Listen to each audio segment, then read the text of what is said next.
Penggunaan flowchart.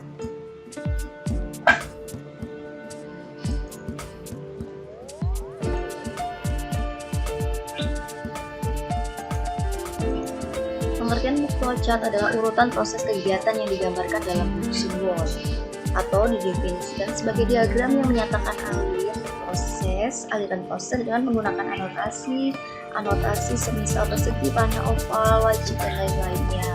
Ada 4 fungsi flowchart program.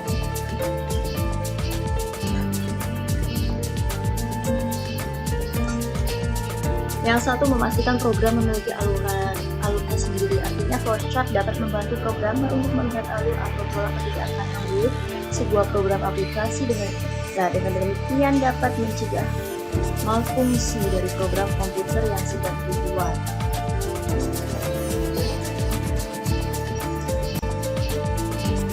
Yang kedua, melihat keseluruhan program. Di sini adalah membantu Anda melihat rangkaian program secara keseluruhan atau universal. Hal ini akan memudahkan siapapun untuk melihat rancangan suatu program tak terbatas seperti programmer saja. Terus fungsi flowchart yang ketiga, melihat proses dari sebuah program ketika dijalankan. Ini masih ada kaitannya dengan fungsi flowchart pada bab kedua.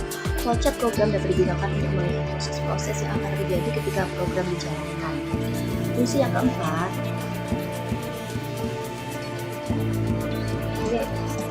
keempat, menyusun atau mengembangkan aplikasi. Hampir sama dengan fungsi flowchart pada umumnya, flowchart program juga dapat digunakan untuk melihat alur atau tahapan proses sebuah program.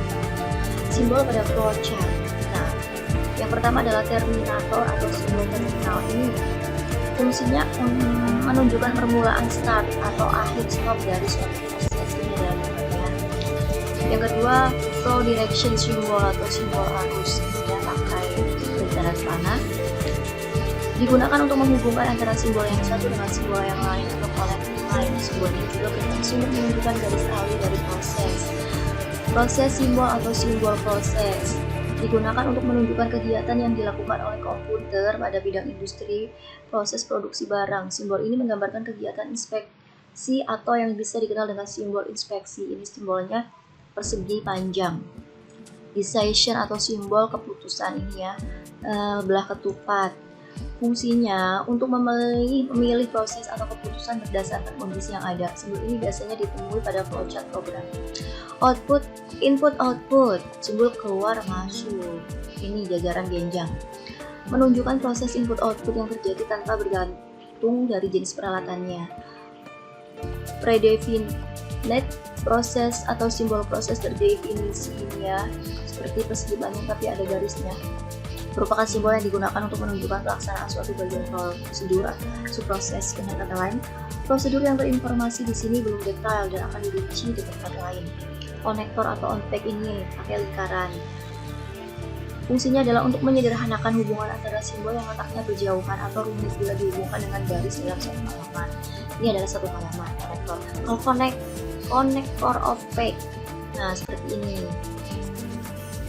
Hanya satu simbol digunakan untuk menghubungkan simbol dalam halaman berbeda. Label dari simbol ini dapat menggunakan huruf atau angka. Preparation symbol atau simbol persiapan ya. Nah, digunakan untuk mempersiapkan penyimpanan di dalam storage. Manual input symbol seperti ini. Input data secara manual menggunakan online keyboard. Manual operation symbol kegiatan manual ya. Menunjukkan kegiatan atau proses yang tidak dilakukan di komputer. Dokumen simbol seperti ini. Nih, simbol ini berasal dari dokumen dalam bentuk kertas atau output yang perlu dicetak di atas kertas. Multiple dokumen seperti ini. Nah, dokumen lebih dari satu dalam simbol. Display simbol seperti ini. Nah, peralatan output seperti layar monitor, printer, plotter, dan lain sebagainya. Delay simbol seperti ini lebih panjang untuk menunjukkan proses delay menunggu yang perlu dilakukan seperti menulis surat atau diarsipkan dan lain-lain.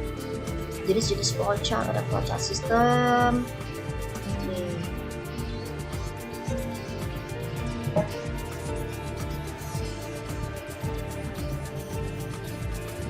Flowchart dokumen atau dokumen flowchart ya.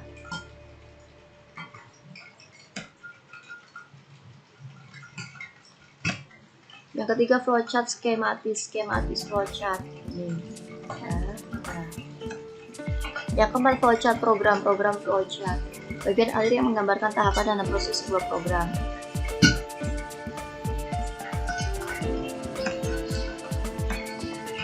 Yang kelima flowchart proses, ya, atau flowchart atau proses flowchart banyak dipakai di sektor industri.